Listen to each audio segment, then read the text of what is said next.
जय श्री राधे कृष्ण। आप सभी का हमारे YouTube चैनल पे बहुत बहुत स्वागत है। आइए सुनते हैं सोमवार व्रत की कथा कि एक नगर में एक बहुत ही धनी व्यापारी रहता था। दूर दूर तक उसका व्यापार फैला हुआ था। नगर में उस व्यापारी का सभी लोग बड़ा ही सम्मान किया करते थे। इतना सब कुछ होने के बाद भी वह व्यापारी बहुत दुखी था, क्योंकि उस व्यापारी का कोई संतान यानी कि पुत्र नहीं था। दिन रात उसे एक ही चिंता सताया करती थी कि उसकी मृत्यु के बाद उसके इस इतने बड़े व्यापार और धन संपत्ति को कौन संभालेगा। पुत्र पाने की इच्छा से वह व्यापारी प्रति सोमवार भगवान शिव की व्रत और उनका पूजन किया करता था और कथा श्रवण किया करता था। सायंकाल को व्यापारी शिव मंदिर में जाकर भगवान शिव जी के सामने घी का दीपक जलाता था। उस व्यापारी की भक्ति देखकर एक दिन माता पार्वती ने भगवान भोलेनाथ से कहा कि हे प्राणनाथ, कि यह व्यापारी आपका सच्चा भक्त है। कितने दिनों से यह सोमवार का व्रत और पूजा नियमित रूप से कर रहा है। भगवान, आप इस व्यापारी की मनोकामनाओं को पूर्ण करें। तो भगवान शिव ने मुस्कुराते हुए कहा कि हे पार्वती, इस संसार में सबको उसके कर्म के अनुसार फल की प्राप्ति होती है। प्राणी जैसा कर्म करते हैं उन्हें वैसा ही फल प्राप्त होता है। इसके बावजूद माता पार्वती जी नहीं मानी और उन्होंने आग्रह करते हुए कहा कि हे प्राणनाथ, आपको इस व्यापारी की इच्छा पूरी करनी ही पड़ेगी। यह आपका अनन्य भक्त है। प्रति सोमवार आपका विधिवत व्रत रखता है और पूजा अर्चना के बाद आपको भोग लगाकर एक समय भोजन ग्रहण करता है। आपको इसे पुत्र प्राप्ति का वरदान देना ही होगा।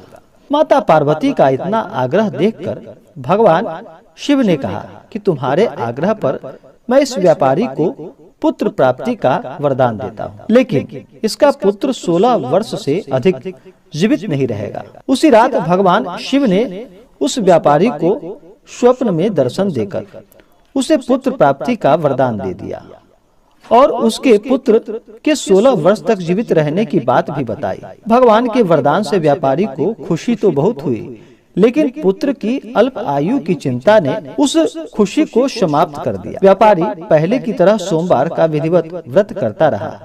कुछ महीने पश्चात उसके घर अति सुंदर उसका पुत्र उत्पन्न हुआ। पुत्र जन्म से व्यापारी के घर में खुशियां भर गई। बहुत धूमधाम से पुत्र जन्म का समारोह मनाया गया। व्यापारी को पुत्र जन्म की अधिक खुशी नहीं हुई, क्योंकि उसे पुत्र की अल्प आयु के रहस्य का पता चल गया था। यह रहस्य घर में किसी को भी मालूम न था। जब पुत्र 12 वर्ष का हुआ तो शिक्षा के लिए उसे वाराणसी भेजने का निश्चय हुआ। व्यापारी ने पुत्र के मामा को बुलाया और कहा कि पुत्र को शिक्षा प्राप्त करने के लिए वाराणसी छोड़ आओ। लड़का अपने मामा के साथ शिक्षा प्राप्त करने के लिए चला गया। रास्ते में जहाँ भी मामा और भांजा रात्रि विश्राम के लिए ठहरते, वहीं यज्ञ करते और ब्राह्मणों को भोजन कराते थे। लंबी यात्रा के बाद मामा और भांजा एक नगर में पहुँचे। उस नगर के राजा की कन्या के विवाह की खुशी में पूरे नगर को सजाया गया था। निश्चित समय पर बारात आ गई, लेकिन वर का पिता अपने बेटे के एक आंख से काने होने के कारण बहुत चिंतित था। उसे इस बात का भय सता रहा था कि राजा को इस बात का पता चलने पर कहीं वह विवाह से इनकार न कर दे, इससे उसका अपमान होगा। वर के पिता ने लड़के को देखा तो उसके मस्तिष्क में एक विचार उत्पन्न हुआ। उसने सोचा कि क्यों न मैं इस लड़के को दूल्हा बनाकर राजकुमारी से विवाह करवा दूं। विवाह के बाद इसको धन देकर विदा कर दूंगा और राजकुमारी को अपने नगर में ले जाऊंगा। वर के पिता ने इसी संबंध में मामा से बात की। मामा ने धन मिलने के लालच में वर के पिता की बात स्वीकार कर ली। लड़के को दूल्हे के वस्त्र पहनाकर राजकुमारी से विवाह करा दिया गया। राजा ने बहुत सारा धन देकर राजकुमारी को विदा किया। लड़का जब लौट रहा था तो सच नहीं छिपा सका और उसने राजकुमारी की ओढ़नी पर लिख दिया, राजकुमारी, तुम्हारा विवाह तो मेरे साथ हुआ था, मैं तो वाराणसी में शिक्षा प्राप्त करने जा रहा हूँ। अब तुम्हें इस नवयुवक की पत्नी बनना पड़ेगा, वह कान्हा है। जब राजकुमारी ने अपनी ओढ़नी पर लिखा हुआ पढ़ा तो उसने काने लड़के के साथ जाने से इनकार कर दिया। राजा ने सब बातें जानकर राजकुमारी को महल में रख लिया। उधर लड़का अपने मामे के साथ वाराणसी पहुंच गया। गुरुकुल में पढ़ना शुरू कर दिया। जब उसकी आयु 16 वर्ष पूरी हुई तो उसने एक यज्ञ किया। यज्ञ की समाप्ति पर ब्राह्मणों को भोजन कराया और खूब अन्न, वस्त्र आदि का दान किया। रात्रि को अपने शयन कक्ष में सो गया। शिव के वरदान के अनुसार शयना अवस्था में ही उसके प्राण पखेरु उड़ गए। सूर्योदय पर मामा भांजे को मृत देखकर रोने और पीटने लगा। आसपास के लोग भी एकत्र होकर दुख प्रकट करने लगे। मामा के रोने और विलाप करने के स्वर समीप से गुजरते हुए भगवान शिव और माता पार्वती ने भी सुनी। पार्वती जी ने भी भगवान से कहा कि हे प्राणनाथ, मुझसे इसके रोने के स्वर अब मुझसे सहन नहीं हो रहा।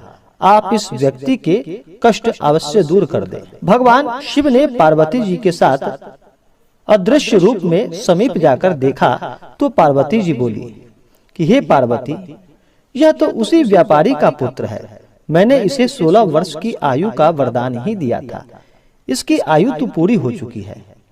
पार्वती जी ने फिर भगवान शिव से निवेदन किया कि हे प्राणनाथ, आप इस लड़के को जीवित करें, नहीं तो इसके माता पिता पुत्र की मृत्यु के कारण रो रो कर अपने प्राणों को भी त्याग देंगे। इस लड़के का पिता तो आपका परम भक्त है।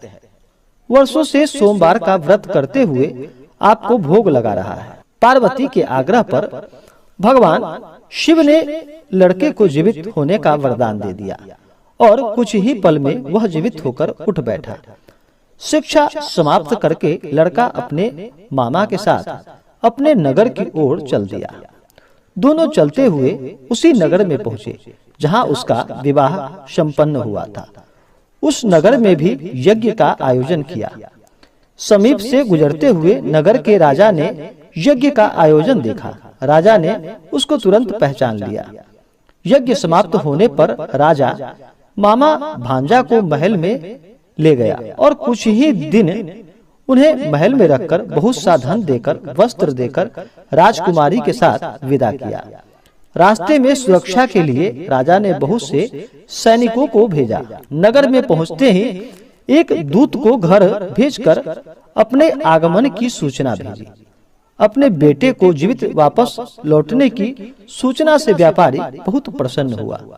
भूखे प्यासे रहकर व्यापारी और उसकी पत्नी बेटे की प्रतीक्षा कर रहे थे। उन्होंने प्रतिज्ञा कर रखी थी कि यदि उन्हें अपने बेटे की मृत्यु का समाचार मिला तो दोनों अपने प्राणों को त्याग देंगे।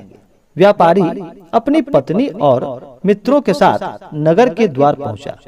अपने बेटे के विवाह का समाचार सुनकर पुत्रवधू राजकुमारी को देखकर उसकी खुशी का ठिकाना न रहा। उसी रात भगवान शिव ने व्यापारी के स्वप्न में आकर कहा कि हे श्रेष्ठी, मैंने तेरे सोमवार के व्रत करने और व्रत कथा सुनने से प्रसन्न होकर तेरे पुत्र को लंबी आयु प्रदान की है।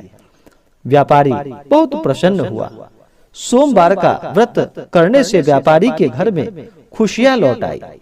शास्त्रों में लिखा है कि जो स्त्री और पुरुष सोमवार का विधिवत व्रत करते हैं और इसका कथा श्रवण करते हैं, उनकी सभी इच्छाएं और मनोकामनाएं पूर्ण होती है। तो बोलिए प्रेम से भगवान भोलेनाथ की जय, माता पार्वती की जय। तो आशा करता हूँ कि यह जानकारी आपको अच्छा लगा हो। ऐसे ही ज्ञानवर्धक जानकारियाँ प्राप्त करने के लिए हमारे इस चैनल पे अगर आप नए हैं तो चैनल को लाल बटन दबा करके सब्सक्राइब करें, साथ में बेल आइकन घंटी को दबाएं ताकि मेरी वीडियो का नोटिफिकेशन आपको समय से मिलता रहे। वीडियो को लाइक करें, शेयर करें। सुखी रहें और स्वस्थ रहें। जय श्री राधे कृष्ण। धन्यवाद।